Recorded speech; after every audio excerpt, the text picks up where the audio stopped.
كيك سويس رول او كيك رولي كيجي اكثر من رائع. وجا نواصلي كتجي ناجحه. ما عليك الا تتبعي معايا الفيديو حتى الاخير باش يصدق معك من اول تجربه. اللي بغات فيديو بالتفصيل راه كاين في القناه. طريقه سهله مبسطه. كنحتاج هنايا 4 البيضات، كاس الا ربع ديال السكر، سنيده رشه ديال الملح. كنطربوا مزيان البيض ديالنا حتى نحصلوا على هذا القوام.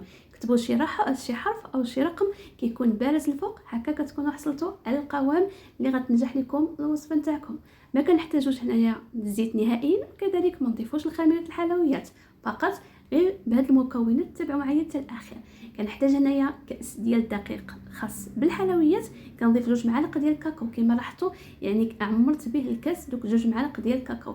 كنضيف هنايا كناخذ الخليط ديال البيض، كنبقى نضيف تدريجيا الدقيق نتاعي. يعني دائما كتخلطوا من الاسفل للاعلى، كتخلطوا بشويه. الفيديو هنا غادي يعني سرعته، يعني دائما كتخلطوا بشويه باش ما ينزلش لكم، ما ينزلش القوام تاع البيض وتجي كيكه نازله بزاف.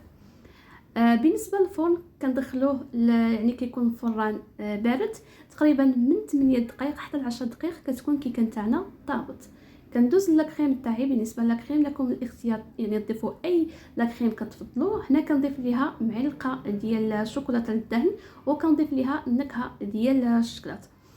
كنضربها مزيان وكنبدا نسقي الكيكه نتاعي بالحليب وكندهنها بداك لاكريم. كنخليوها الثلاجه، تقدروا تبيتوها الليله قبل.